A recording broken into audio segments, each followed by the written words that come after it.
Salud amigos, bienvenidos a un nuevo programa de ADN Buena Salud, donde vos sos el principal protagonista con tus propuestas de tema, con tus preguntas que nos dejas en nuestras redes sociales utilizando el QR que va a aparecer en pantalla y se va a sostener durante la hora del programa. Y hoy vamos a hablar de una de las preguntas que más nos llegan, el dolor de cabeza, las migrañas, y que te hemos contado que ante una migraña tenemos que pensar en una relación con la intolerancia alimentaria. ¿Cómo se vincula? Porque lamentablemente muchas personas sufren de ese dolor de cabeza que termina invalidando, alterando notablemente la calidad de vida, pero no encuentran un diagnóstico y andan paseando por profesional en profesional sin que se le encuentre cuál es la causa que está generando esa molestia, esa alteración de la calidad de vida. Y quizás se da esa situación porque no pensamos en el vínculo que hay entre la migraña y la alimentación. Hoy en día sabemos que el 85% de las causas de migraña en mujeres se relacionan a una intolerancia alimentaria específica relacionada a la deficiencia de DAO. Entonces vamos a tener en el living de ADN Buena Salud una persona que sufrió de esta migraña, que estuvo dando vuelta por profesionales y nos va a contar en primera persona cómo fue su experiencia hasta el diagnóstico y cómo ese diagnóstico le permitió cambiar su calidad de vida. Además vamos a contar con la visita del doctor Alejandro Drueto, así que hay consultorio de traumatología. Vamos a hablar de patologías de columna y cadera, la lumbalgia, la hernia de disco, que tanto molestan y que no sabés lo que hacer. Bueno, vamos a contar con la palabra del doctor Alejandro Drueto. En las noticias te voy a estar dando datos de diabetes, nuevo trabajo, nueva información que surge en nuestra región y realmente es una brecha que duele la diabetes en Latinoamérica. Hay datos que son alarmantes y que tenemos que conocer. Pero quiero ir ya a saludar y recibir al equipo. Lo hacemos con fuerte aplauso como cada mañana. ¿Cómo anda, doctor Gabriel Lapman, nefrólogo cardiólogo? Un placer estar acá con vos, Milton. La verdad es que me estaba preguntando la otra vez una paciente, Miriam. Le vamos a mandar un mandamos saludo a Miriam. Sí, es una gran televidente nuestra, además paciente mía. ¿Qué puedo hacer para disminuir el dolor y no tomar tantos analgésicos? Vos sabés que este es un problema muy frecuente, que es el abuso de antiinflamatorios. En Argentina estamos hablando de algo... Hay gente directamente dice, yo le pregunto, ¿toma alguna medicación? No, no tomo ninguna. ¿Y tomás algún ibuprofeno, diclofenac? Ah, sí, eso todos los días. Claro. Ni siquiera asumimos de que son medicamentos. Entonces esto hace que el abuso sea aún mayor, ¿no? Claro, son medicamentos nobles bien utilizados. El problema se da en el abuso crónico de estas sustancias que terminan alterando y afectando sobre todo la mucosa gástrica. Exactamente, alteran la mucosa gástrica y además pueden generar también otros problemas a nivel del hígado. Son muy buenos, son muy nobles, pero también hay gente que ni siquiera se da cuenta de la dosis que toma diariamente o semanalmente. Vamos a dar diferentes opciones y vamos a contar un poquito más sobre este tema que es tan importante. Nutri, Delphi Zimmerman, ¿cómo anda? ¿Qué tal su mañana? Bien, muy bien. ¿En ayunas como siempre o ya en ayunas, entrenada y con matecito todo? Ah, muy bien. Muy bien, completa. Sí. Hoy HIIT, que bien rapidito. ¿Qué es el HIIT? HIIT son ejercicios de alta intensidad en corto tiempo. Idealmente para mí está bueno ya ponértelo en un cronómetro, que hay aplicaciones, entonces si vos tenés 25 minutos, te lo armás para 25 minutos. Y como es intenso, con 20, 25 minutos sobrado de entrenamiento. Así que lo pueden hacer en sus casas sin elementos. ¿Vamos a hacer alguna rutina, alguna mañana de ejercicio? Yo lo hice sin elementos en mi casa y eso en 25 minutos. Muy bien. ¿Y su tema de nutrición en el programa? Hoy traigo un juego divertido que ya lo estuvimos haciendo, entonces la gente del otro lado mandó las dietas de moda que creo, ¿no?, que son saludables, hábitos o ciertos mitos que hay sobre la nutrición, y vamos a jugar con el semáforo de la nutrición a ver si están en rojo, o sea, no recomendados, depende, y se pueden adaptar en amarillo o verde, y es un buen hábito para sumar. Bueno. Esas costumbres que tienen nos las pueden dejar utilizando el QR que aparece en pantalla, y la Nutri va a dar su devolución con el semáforo de los hábitos. Pero hay que pensar, las neuronas necesitan moverse y para eso están los ejercicios de pensamiento lateral. En la tabla del programa la Nutri está arriba, que tiene 21 ojos, no usa lente y 6 caras, pero no se maquilla. Tiene 21 ojos, no usa lente. Está muy rápida la Nutri. Me mató, ¿eh? Está muy rápida. ¿Qué pasa? Vos decís que no, ya lo no, sabía, que marca registrada que nos manda. Te juro por mis 5 gatos que no lo sabía. Por te lo muy sus juro. 5 bien. gatos. Muy bien, Nutri. Bueno. Se suma un punto más. Lapman, Ok. tenemos que mejorar. No, me está matando, No sé. te dio tiempo. Ni a pensar. Y ustedes del otro lado, bueno, es una goleada. Sí, Esto esto ya es una de goleada, la- yo ya me siento... de la Nutri. No, le juro que no. No, Me dice siento que no. chaca. No, vamos a Atlanta. Bueno, voy a saludar a Danae Fiore, arqueóloga. ¿Cómo estás, Danae? ¿Cómo te va? Un gusto tenerte acá. Igualmente. Y qué importante esto que te pasó, poder comunicárselo Sí. a la gente, porque lo sufren muchas personas. Sí, más de lo que uno cree. Sí, Es- yo decía, el 85% de las causas de migraña en mujeres se relacionan a una intolerancia alimentaria. Y este diagnóstico que vos tuviste afecta al 15% de la población y quizás se lo considera como algo frecuente y raro. Sí, totalmente de acuerdo. A mí me costó un montón conseguir el diagnóstico completo. Digamos, yo tenía diagnóstico de migraña desde que tenía 7 años. Contame tu historia, eso. Sí. O sea, a Yo- los 7 años empezaste con Claro, yo migraña. tenía migraña posiblemente desde antes, pero a los 7 ya me dijeron que ese era el diagnóstico, que tenía migraña, y me dieron un remedio para tomar para los ataques y nada más que eso. ¿Y cómo te iba con eso? Me iba bien inicialmente, pero después empecé a tener estos famosos efectos rebote de que tomás la medicación, se te va el dolor y te vuelve el dolor, entonces tenés que volver a tomar medicación y así se te hace un círculo vicioso, re complicado de llevar. Vos sos arqueóloga, Sí, pasaste soy tu etapa de estudio con episodios Así, de migraña. remando con mucha buena voluntad y mucha energía y con mucha vocación, obviamente, ¿no? ¿Eran Sí. episodios que tenías en forma Mira, frecuente? sí, frecuentes. Yo soy claramente uno de esos casos muy migrañosos. Yo en una racha buena, en el mes puedo tener más o menos 5 o 6 ataques. En una racha mala puedo pasar los 15 ataques. Entonces vos imagínate que es súper invalidante. Los ataques pueden ser intermedios o altos, ¿no? Cuando son altos, literalmente no te puedes levantar, no te puedes sostener en pie. Es muy doloroso.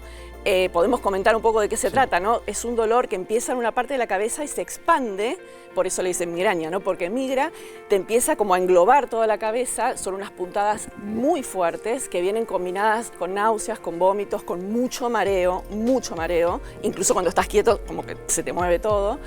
Molestias con la luz, molestias con los olores, yo dejé de usar perfume, uso el desodorante más livianito, que no tenga mucho perfume. En mi casa los productos de limpieza tampoco tienen perfume porque me di cuenta de que realmente De que había una me relación y te detonaban. generaba. Sí, total. ¿Y vos tenías estas auras? No previas? tengo aura, vamos a explicar qué es el aura. Hay pacientes que tienen aura y pacientes que no. Los que tienen aura tienen una visión que aparece como en zigzag o con parches que no se ven bien dentro de su campo visual. En mi caso yo eso no lo tengo. Lo que sí tengo, que es importante que la gente lo sepa porque por ahí le predice el ataque, es que, por ejemplo, tenés el cuello muy caliente, las manos muy frías, los pies muy fríos y empezás a sentir como un leve mareo, una inestabilidad interna. Y ahí decís, me estoy sintiendo mal, voy a prestar atención. Si relajándote y tomando agua y quedándote quieto no se te va a empezar un pico de dolor y ahí la medicación que te hayan dicho que tenés que tomar rápido para cortar ese dolor. Porque si vos la dejás y la migraña sube, cuando vos tomás la medicación ya no te hace efecto o te tarda horas en hacer efecto, ¿sí? ¿Y vos estabas con esos síntomas durante horas o días? Muchos días, sí, muchos días. Hay veces que las migrañas son muy fuertes y el ataque te dura 48, 72 horas.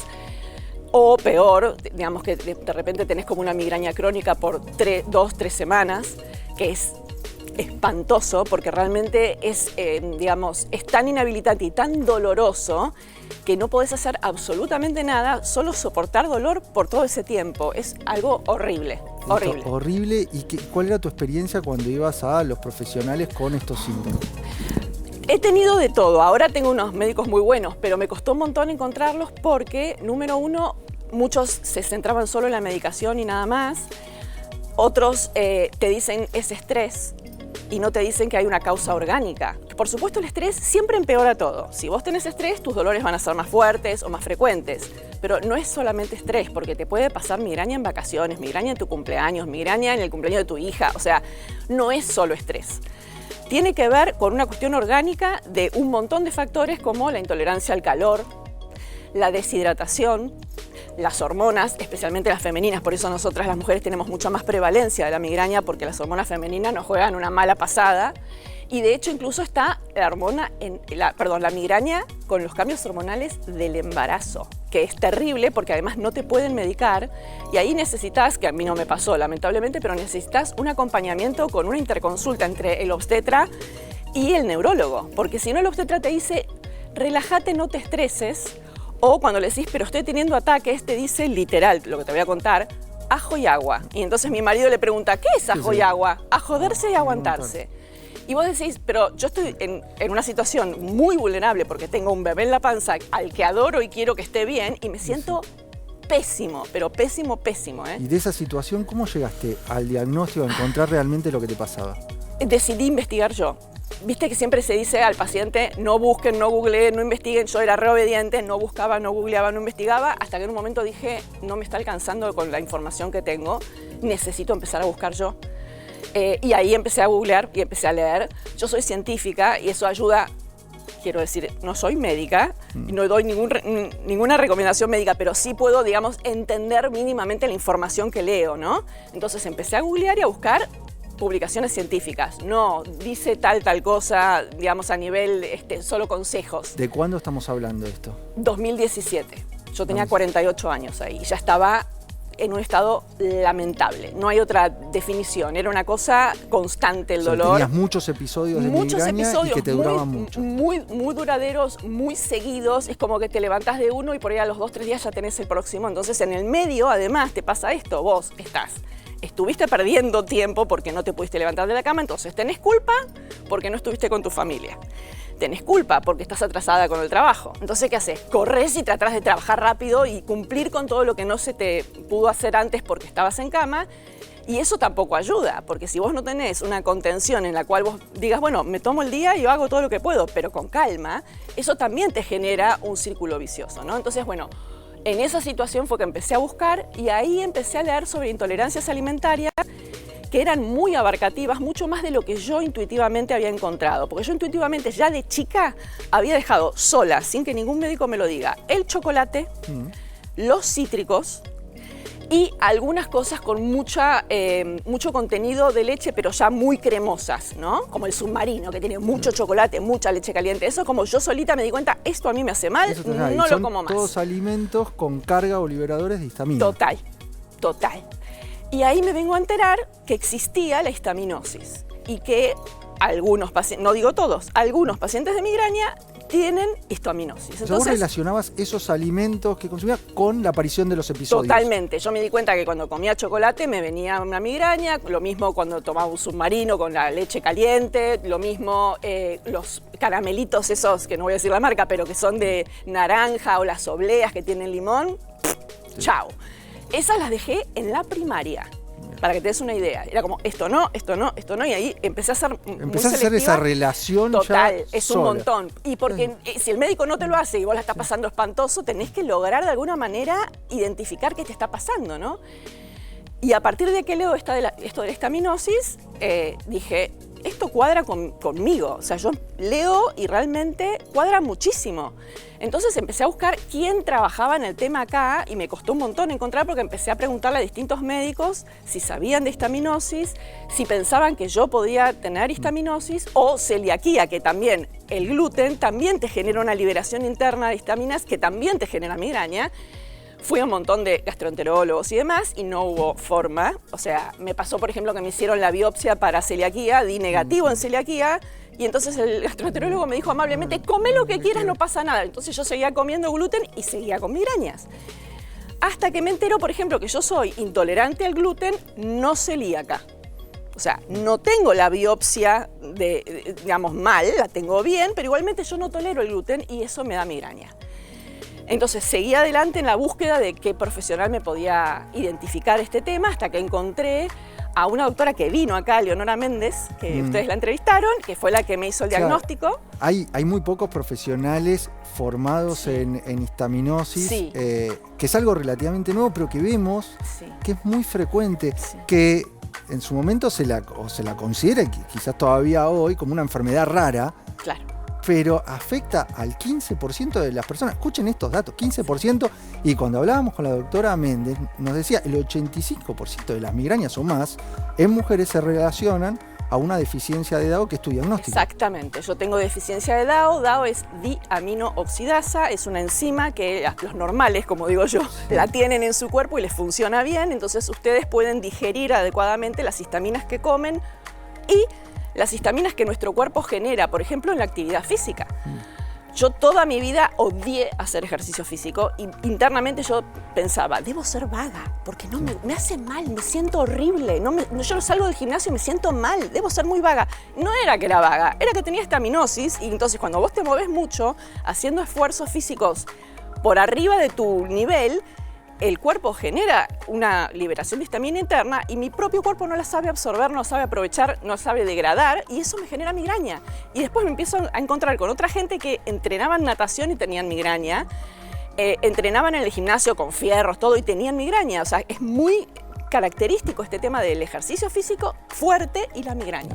Una vez que tuviste el diagnóstico, que pudiste encontrar a la doctora Méndez, ¿cómo fue tu evolución? ¿Y qué es lo que hiciste para cambiar?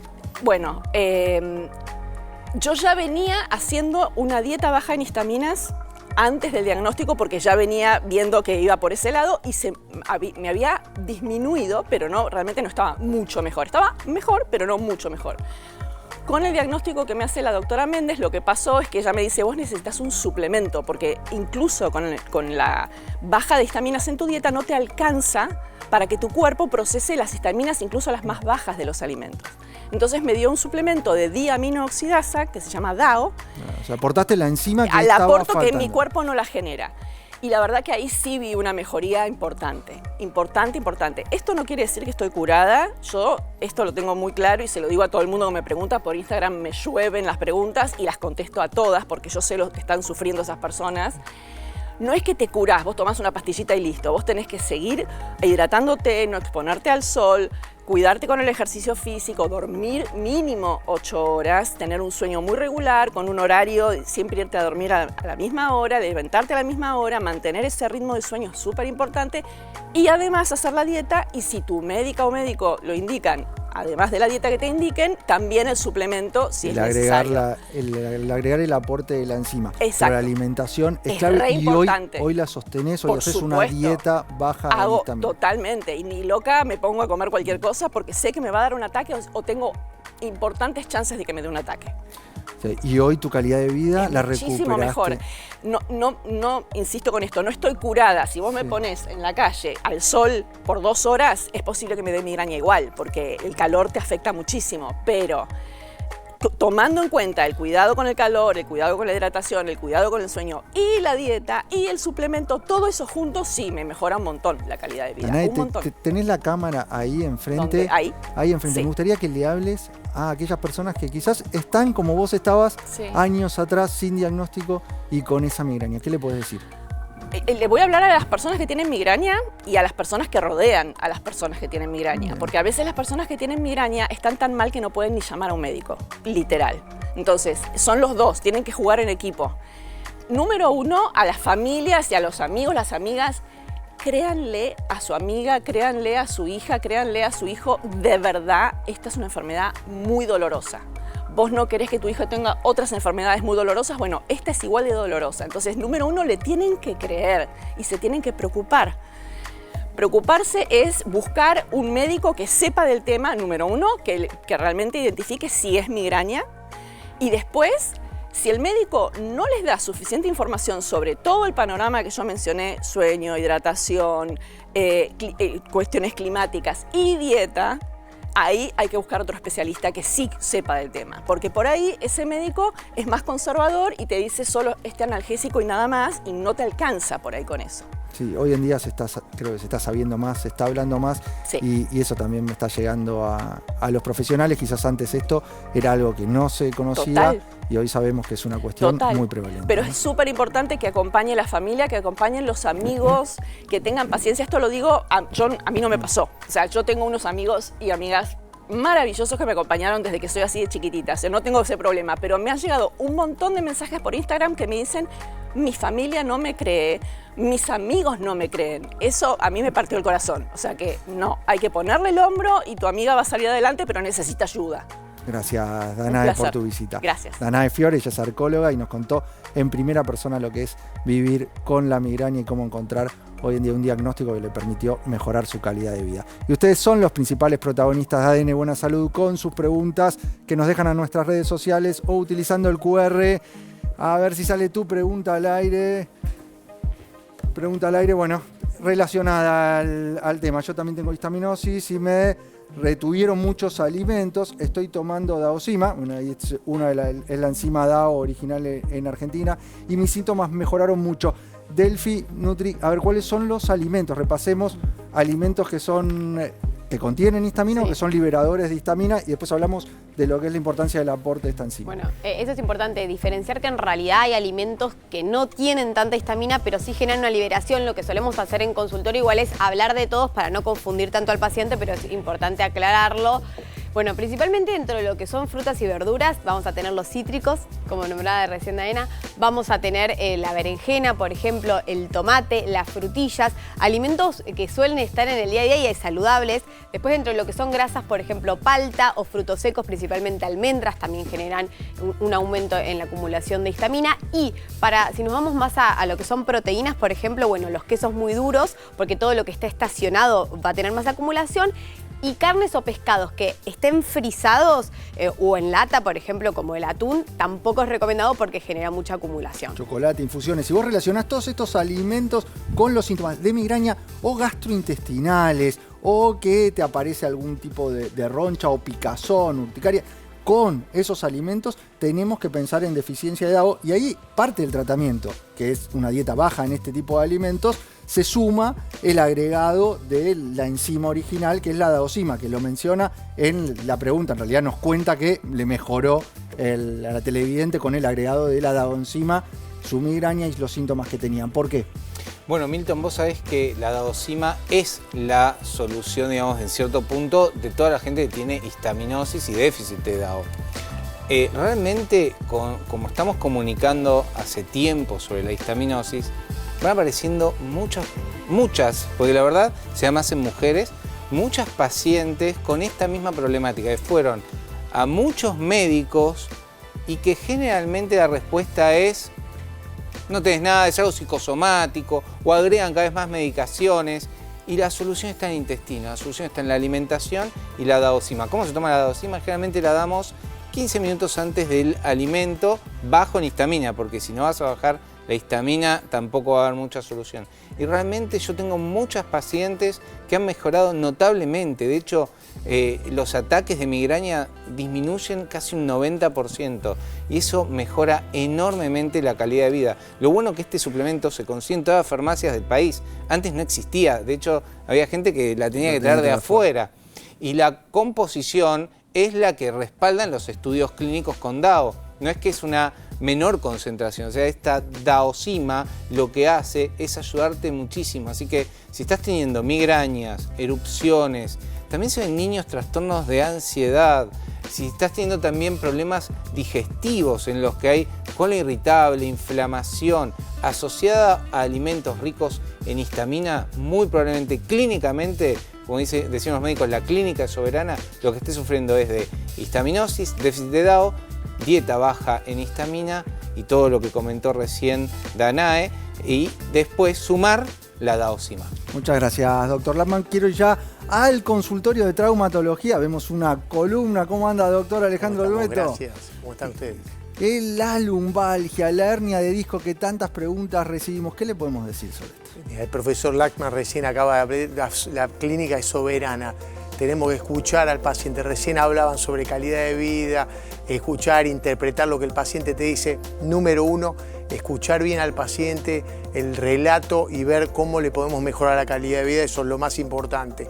Cuando hablamos de lumbalgia, ¿dónde está el dolor y qué es lo que bien. se altera? Es la zona lumbar baja, es entre la primera lumbar y la L5 y sacro. O sea, esta es una conexión vital. Entre la columna y las caderas, eso es conexión vital. Entonces, revisar al paciente es fundamental cuando tenemos al menos un dolor a nivel lumbar. Porque el problema puede estar a nivel lumbar o como síntoma a nivel lumbar, pero si le empezás a preguntar al paciente, bueno, pero ¿qué es lo que te sucede? No, también no puedo atarme bien los cordones, tengo un poquito de dolor y reflejo de dolor a nivel de la ingle. Bueno, revisemos ese paciente a ver cómo están las caderas. Entonces podemos tener un proceso también artrósico en las caderas que me repercute en la zona lumbar.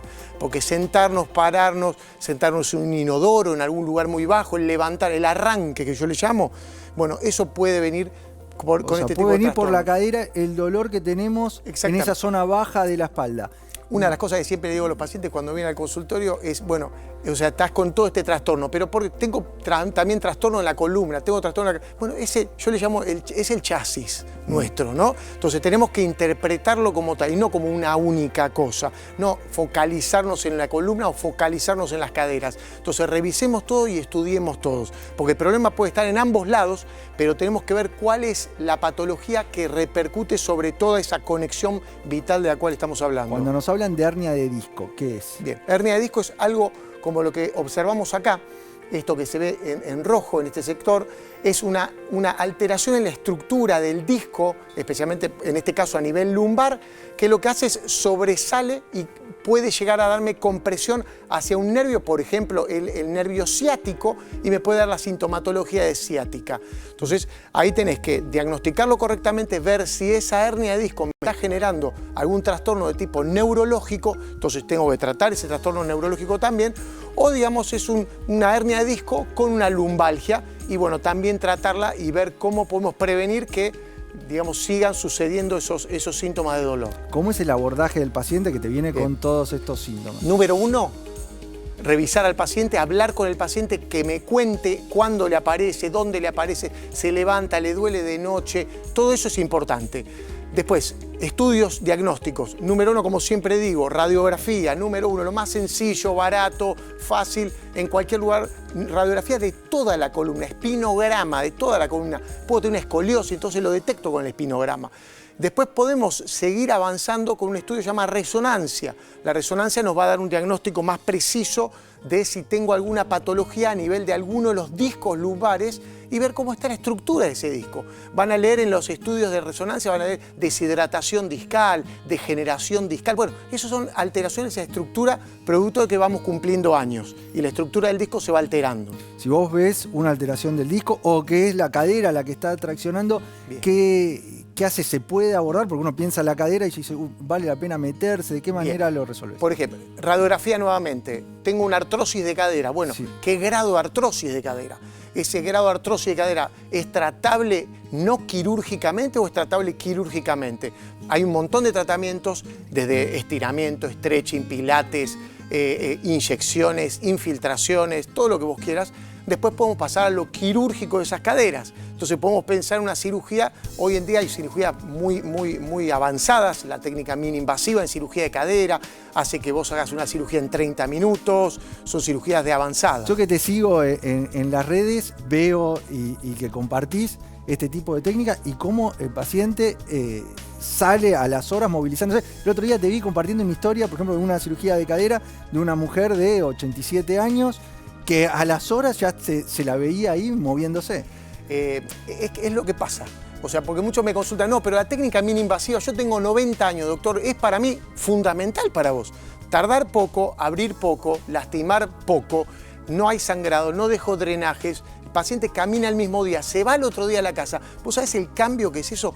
Yo hago mucho hincapié con respecto a las fracturas de cadera. A veces me consulta, doctor, estoy internado hace 10 días que no me operan, que es la prótesis que no llega. Eso es terrible, porque el paciente aumenta lo que se llama la comorbilidad, las posibilidades de complicarse. Ese paciente aumenta exponencialmente, cada 6 a 12 horas va aumentando las posibilidades de complicarse ese paciente. Y hoy prácticamente la gran mayoría de los pacientes pueden acceder a este tipo de técnica, la mini-invasiva. La verdad que la realidad es que no. La realidad es que estamos tratando de formar gente para que cada vez sepa más de cómo es la técnica mini-invasiva en cirugía de cadera. pero bueno, se hace difícil especialmente por el tipo de suplementos, por el tipo de técnica quirúrgica y por el tipo de instrumental que vos requerís para abordar esa cadera de esa forma. Porque hacer una cirugía de cadera, el cual haces un tajo de 6 centímetros, y vos si me seguís en las redes lo has visto, porque es así, es real. Entonces, para abordar eso tenés que tener una tecnología adecuada desde el punto de vista técnico para poder hacerlo. Y cambia notablemente la evolución de ese paciente que puede llegar a acceder a esta técnica. Posoperatorio, el dolor posoperatorio de una cirugía de cadera de estas características es muy bajo. Por eso el paciente a las 4 a 6 horas ya se empieza a levantar, empieza a caminar, empieza con el andador o con bastones. No es que sin nada, no. Sí. Con algún suplemento para poder hacer la acción, bueno, pero lo hace y se puede parar y puede. Y son sistemas protésicos el cual no van pegados con cemento, son de fijación biológica. Entonces, aunque sea de fijación biológica, también pueden tener, digamos, la pisada en el mismo día. Bueno, muchas gracias, doctor Alejandro Beto. Síganlo en las redes, ahí lo pueden contactar al doctor y ver estos casos que les estábamos comentando. Tenemos que hacer un breve corte. Cuando volvemos, el doctor Landman nos va a estar hablando del abuso de los antiinflamatorios. Hoy en día es un gran problema en nuestro país. Hay alternativas, pero tenemos que primero identificar si realmente estás abusando de este tipo de sustancias. La Nutri de Elfi Zimmerman nos trae el semáforo al centro del estudio de ADN Buena Salud con los hábitos de la nutrición y va a poner rojo, amarillo, verde a esos hábitos que nos estuviste mandando a nuestras redes o utilizando el QR. Breve corte y enseguida seguimos con mucho más ADN Buena Salud. Seguimos con más ADN Buena Salud, el programa que te tiene a vos como principal protagonista con tus propuestas de tema y preguntas que nos mandás utilizando nuestras redes sociales o el QR que aparece en pantalla. Te hablamos de los hábitos de nutrición y que iba a aparecer en el centro del estudio un semáforo, a su lado la Nutri. Del Elfi Zimmerman, trajiste el semáforo. Bien claro con los colores que muchas veces nos ayudan a terminar de entender hábitos, dietas, cosas que andan dando vuelta, que está bueno, ver cuándo sí, cuándo no, y se aplica también para cada una de las personas que está consultando. La gente nos estuvo mandando fotos y contando hábitos que hacen. La Nutri va a dar su devolución. Veamos la primera de las fotos que nos compartieron en el QR del programa y en las redes sociales. Va a aparecer en pantalla la foto que nos estuviste mandando y con eso vamos a dar nuestra devolución. ¿Aparece ahí? Sí, ahí está. ¿Comer fruta de noche engorda? Es la pregunta. Esta persona nos dijo que comía frutas por la noche. Amarillo. Amarillo.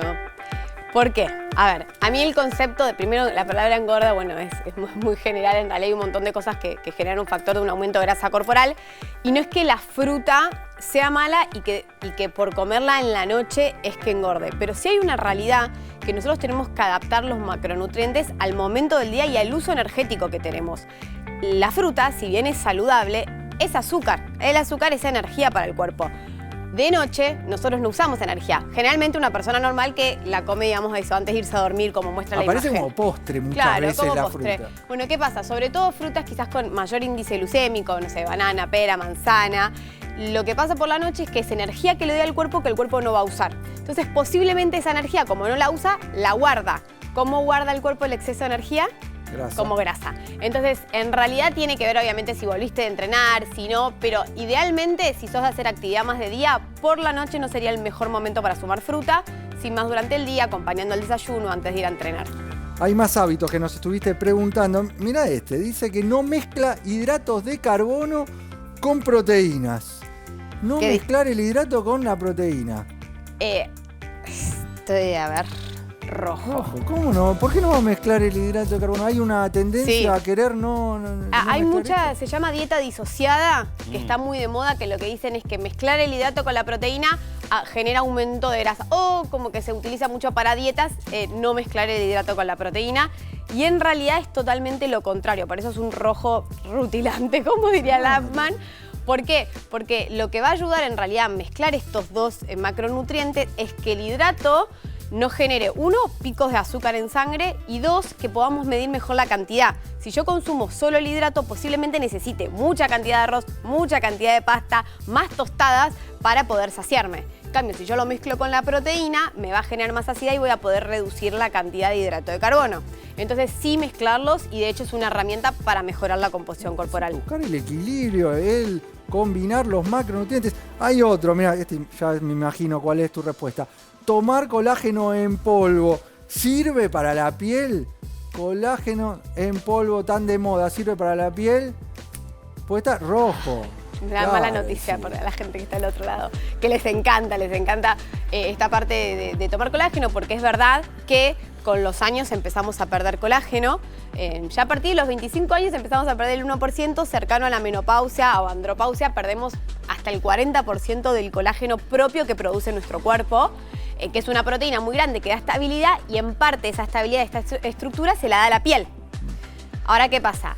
El tema esto de los suplementos, sobre todo de colágeno en polvo, que uno creyó que era, bueno, listo, si yo pierdo colágeno, complemento el colágeno y listo, mi cuerpo lo va a utilizar igual. Y no es así, porque el colágeno en polvo es una proteína, el colágeno es una proteína muy grande. En polvo lo que genera es que el cuerpo tarde tanto en romper ese colágeno, poder absorberlo, poder digerirlo, que lo que termina obteniendo, o sea, la biodisponibilidad del colágeno en polvo es muy baja y no termina teniendo beneficios como en la piel y como en las articulaciones, en los huesos. Por eso en los colágenos en polvo hay grandes dosis, pero en realidad lo que vemos es que no tiene un efecto directo. Lo que sí hay, y hablando de colágeno, y esto lo quiero marcar, hay avances y tecnología que están buscando aumentar la biodisponibilidad, la cantidad de esa proteína que realmente absorbés y podés aprovechar. Hay desarrollos, y esto proviene de Francia, una nanoemulsión de colágeno que permite, en lugar del polvo, presentarlo líquido. Ahí sí el organismo lo puede aprovechar. Sí, bueno, ahí hay una diferencia grande, que en realidad no estoy aportando colágeno, sino que estoy aportando los péptidos de colágeno envueltos en esta nanoemulsión que van directo al intestino. Como ahí sí se absorben y el cuerpo sí puede utilizarlos, entonces lo que se dice es que la biodisponibilidad, en este caso GoodSkin es la marca que tiene estos péptidos de colágeno, que es bebible, por eso es un diferencial, no va a ser en polvo, sino que la nanoemulsión viene como unos sticks bebibles, sí va a ayudar a poder producir más colágeno propio porque estimula también la producción y aportarnos más colágeno para que el cuerpo lo pueda usar para todas las funciones, digamos, que tienen en el cuerpo. Esto es fundamental, que te ayuda a que puedas producir más colágeno. Veámoslo en placa para entender qué es lo que sucede con esto del colágeno y la nanoemulsión presentada directamente en lo que es GoodSkin. Vos fijate cómo la absorción termina siendo mucho mayor si presentamos el colágeno en péptidos de colágeno marino, como está dentro de lo que es el GoodSkin, dentro de esa estructura que lo protege, que logra un menor tamaño de molécula y entonces más absorción. El colágeno no hidrolizado y sin nanoemulsión no se absorbe. Queda en una biodisponibilidad muy baja, entonces tu organismo no lo puede aprovechar. Por eso hablamos que el colágeno en polvo tiene un rojo y si buscamos un aporte de colágeno que realmente tu organismo lo pueda aprovechar, es a partir del aporte de esta nanoemulsión que está presente en GoodSkin. Hay otra placa para entender los beneficios de esta forma de aportar el colágeno. La nanoemulsión implica que es un líquido listo para consumir. La biodisponibilidad comparada con lo del polvo es 6 veces mayor que en presentaciones de colágeno en polvo o en cápsulas. Y en ese sticks, además del péptido de colágeno marino, tenés otros nutrientes que son esenciales para la piel y para la producción de tu propio colágeno, como el ácido hialurónico, la vitamina C y la biotina. Es una gran alternativa que hoy podés encontrar en las farmacias de nuestro país y lo pedís así directamente como GoodSkin. Pero hay más hábitos que nos estuviste compartiendo. El agua. Agua antes de comer. ¿Es una estrategia efectiva para adelgazar? ¿Qué le va a decir la Nutri? Rojo. Rojo, porque, a ver, si yo acá le pongo un verde o un amarillo, se va a entender el concepto que, bueno, simplemente por tomar agua antes de comer, eso va a generar, no sé, que se queme más grasa o algo por el estilo. No, rojo. Eso no es así. Ahora, y justo lo hablamos en otro programa, una pregunta. El agua y la buena hidratación y estratégicamente ver en qué momento consumirlo, sí puede ayudar a controlarnos más con la alimentación, puede ayudar a generar más músculo, más oxidación de grasa. Entonces, sí es una herramienta clave y el agua es esencial para un descenso de peso, pero no tiene que ver directamente con consumirlo antes o después. Muchas veces lo que se da, Delphi, es esta confusión de que lo que tengo es sed y pienso que que es hambre, y entonces, como además lo que se vio en trabajos es que aquellas personas que se hidrataban, que tomaban agua, tenían una menor ingesta calórica, porque en realidad lo que tenían era sed, no necesidad de estar comiendo. Sí, por eso es que esa estrategia, le pongo rojo porque no es tan directo, pero sí tener en cuenta durante todo el día estar bien hidratado, porque eso va a ayudar a no picotear. Y antes de comer, también para mejorar la digestión es mejor tomar el agua antes y después, y no tanto entre comida, que a veces eso también genera malestar, sobre todo si el agua es con gas o es gaseosa. Muchos rojos en esta sección de Delphi del programa de hoy, y me parece, no quiero spoilear, pero me parece que se viene otro. ¿La dieta sin gluten es más saludable? La dieta sin gluten es más saludable. Otro rojo más. Hoy estoy full no. Me dicen que digo mucho no. Es otro rojo, también con pinzas, porque obviamente para una persona celíaca o intolerante al gluten o que le cae mal, sí va a ser más saludable porque va a tener menos inflamación, o mismo se va a estar pudiendo prevenir una patología como es un avance de una celiaquía no bien tratada, que el tratamiento es dieta libre de gluten. Ahora, para el resto de las personas que no tienen esta patología o esta condición, no tiene directamente que ver con el gluten, que a veces se cree que es como esto, una proteína más inflamatoria, sino en realidad tiene que ver con todo lo que venga el gluten en una preparación. Lo que suele pasar es que confundimos y decimos, no, bueno, a mí, no sé, las galletitas como tienen gluten me generan inflamación o me caen mal. Y en realidad no tiene que ver con el gluten en sí, sino con todo lo que se le agrega a esa harina refinada, a esos procesados, a esos aditivos, a esos conservantes, a ese exceso de grasa o de azúcar para darle sabor y estabilidad a los productos. Entonces no va tanto por el gluten, sino va por el producto y bajar los procesados, porque por más de que sea sin gluten un procesado, tampoco va a ser bueno para la salud. Clarísima nuestra Nutri Delphi Zimmerman. Y el protagonista de este programa son ustedes. Pedí una pregunta al aire. A ver, Nutri, pedí que salga la pregunta. A ver, vamos a ver la pregunta que hicieron del otro lado. A ver, vemos esa pregunta y aparece en pantalla, el sistema la seleccionó y nos dice que tiene cólicos renales. ¿Qué recomendación me daría el nefrólogo? Es una pregunta directa para el doctor Gabriel Lapman, nefrólogo y cardiólogo, cólicos constante. A ver, ¿qué hacemos, Gaby? Bueno, lo primero y principal, hidratarse bien. El tema de la hidratación es muy importante en lo que es litiasis renal. Después, evaluar cuál es la causa. La causa puede ser orientada al ácido úrico, al calcio. Lo más frecuente son piedras de calcio. Entonces, en ese caso, muchas veces lo que hacemos es hacer un examen. Primero, si saca la piedra, Milton, hacemos un examen microscópico de la piedra que se extrajo quizás en la cirugía, o la vio en el inodoro, orinó y sintió un ruidito, agarra esa piedra y la analizamos. Y después lo que hacemos es un estudio metabólico de litiasis renal. El estudio metabólico de litiasis renal lo que te va a permitir es saber si lo que está generando es un exceso de calcio, excreción de calcio. ¿Cuál es la causa más frecuente de la formación de cólicos? Citrato de calcio, o sea, aumento del calcio, que eso puede ser. O sea, las piedras que se forman suelen tener una base de calcio. 80% calcio, después tenés ácido úrico, después puede ser la citraturia, o sea, el citrato. Entonces hay que evaluar bien cómo hacer el tratamiento. Es muy el dolor es infernal, realmente es uno de los peores dolores de la medicina porque realmente le pega al músculo liso.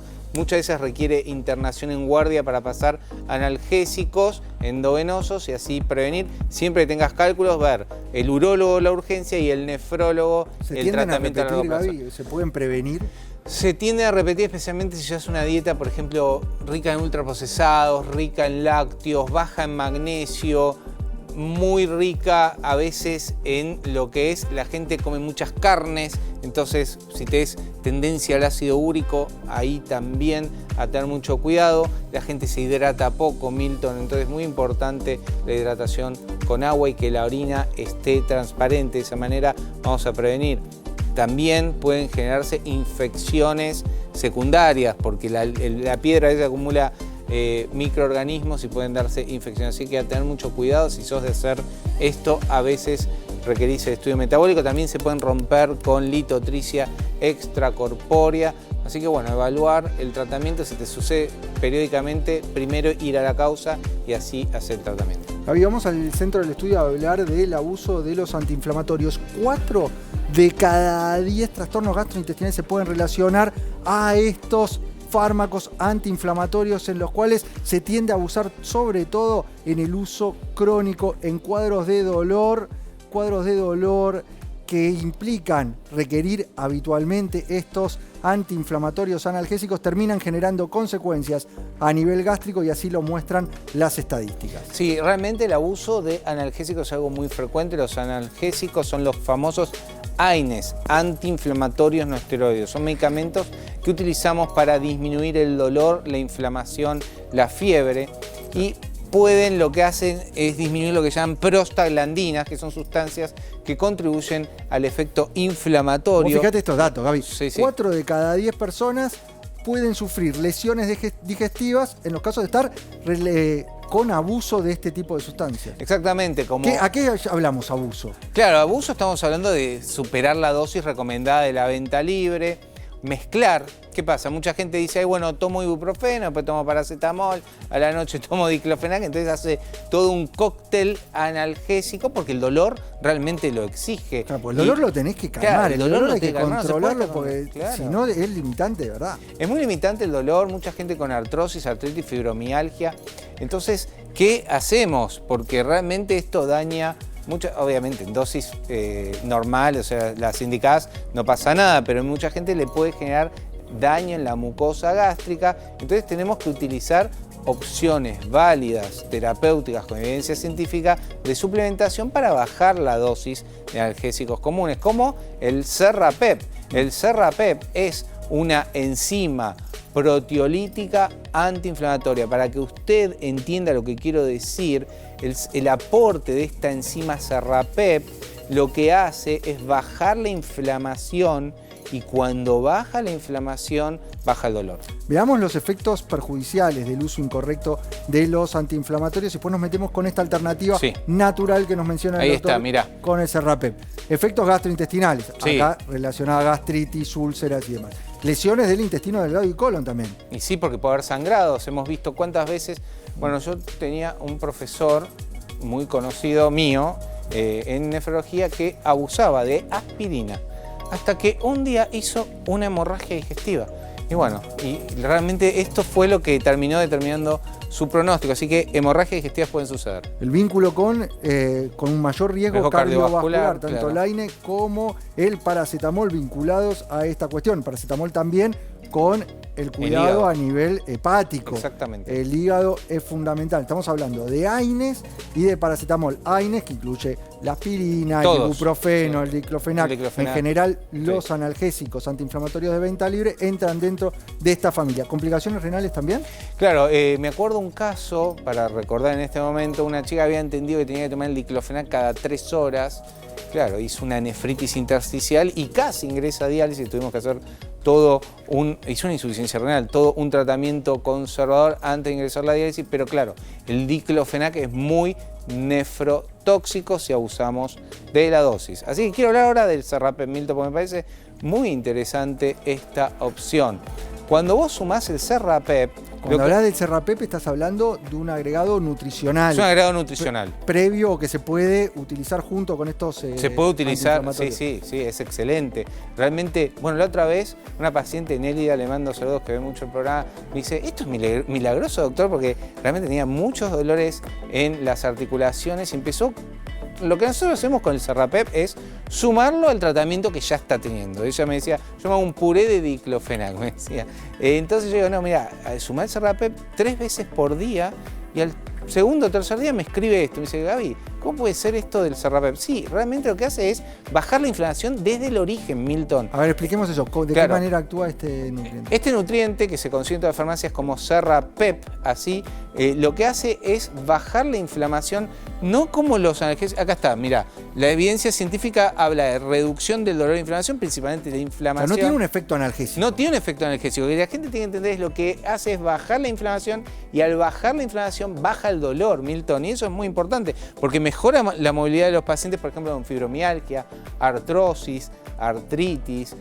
También es muy bueno en lo agudo el Serrapep, en la inflamación aguda, golpes, postquirúrgicos, cicatrización. Esta enzima es tan importante que reduce la hinchazón y mejora la cicatrización, pero a su vez, por ejemplo, gente que tiene infecciones respiratorias, que hay muchas en este momento, orofaringe, resfríos, es sinérgico con los antibióticos. El Serrapep realmente es muy natural, sabes que viene del gusano de la seda, ahí se extrajo y se hizo pruebas en seres humanos y se vio esta eficacia tan grande de esta enzima. Y es muy interesante que usted entienda que la enzima es un nutriente que el cuerpo necesita para catabolizar, para realizar funciones que sin ellas tardaría años. Y esta enzima Serrapep lo que hace es romper mocos, romper detritus celulares y todo lo que son articulaciones anquilosadas en lo crónico, colesterol, porque también inflama. Todo lo que es inflamación crónica es excelente aportarla de 1 a 3 por día. Y en la inflamación aguda podemos tomar 1 cada 8 horas por 10 días y de esa manera bajar esa inflamación que sucede en lo agudo. ¿Sabes para qué es muy bueno y me ha resultado muy bien el agregado de Serrapep? Para la difonía. Sí, muy bueno. Para recuperar la voz relacionada obviamente a una inflamación de las cuerdas vocales, tiende a recuperar mucho más rápido. Y lo otro que me quedo siempre de este tipo de nutrientes avalados y sustentados, en este caso el Serrapep como un antiinflamatorio natural que no afecta la mucosa gástrica, es que nos lleva a utilizar menos de esos antiinflamatorios analgésicos que quizás los necesitamos porque nos ayudan a bajar el dolor, pero que estamos utilizando en forma excesiva. Entonces nos ayuda a bajar ese consumo. Exacto, sí. Incluso si lo combinás con otros nutrientes como omega, que también es antiinflamatorio, vitamina E. Así que realmente el Serrapep te cuida la inflamación, pero cuidando el estómago, que esto es muy, muy importante, porque realmente es muy frecuente dar analgésicos, Milton, y dar antiácidos. Muy frecuente combinarlos. Entonces, para evitar eso, el agregado de Serrapep va a tener mínima, nula acción sobre el estómago y máxima acción sobre la inflamación. Bárbaro, Gaby, clarísimo. El Serrapep, como todo suplemento que nosotros mencionamos en el programa, lo conseguís en cualquier farmacia del país. El suplemento tiene que estar disponible en las farmacias y en este caso Serrapep lo podés encontrar allí. Ustedes son los principales protagonistas del programa, que se nos está yendo. ¿En serio? ¿Ya? Vamos a sentarnos porque ¿Cómo voló el se nos está yendo. Ustedes ahí pueden ir dejando su pregunta, su propuesta de tema. El QR queda activo donde ustedes pueden dejar su pregunta ahí, mandar fotos. A la Nutri le gusta recibir sus desayunos, sus almuerzos. Hay una sección ahí, segmento, la tenemos que volver a hacer en próximos programas. ¿Sí? Así que sí, esperamos sus fotos y que nos aclaren qué es, si es un desayuno y cómo está compuesto. Ay, manden lo que quieran. Frase de prevención, Gaby, me gusta cerrar con ese mensaje siempre positivo hacia la prevención y el cuidado de la salud. Una cosita, entren a la web porque hay notas de Milton, de Delphi, está para también informarse, eso me parece muy importante. Hay web de ADN Buena Salud. Hay web de ADN y la principal intervención es la prevención. Y acordémonos de esto que a Delphi le gusta. El arma es el ADN, pero nuestro estilo de vida aprieta el gatillo. Claro que sí. Hay que incentivar la prevención, el cuidado de lo primero y principal que tenemos cada uno de nosotros, que es nuestra salud.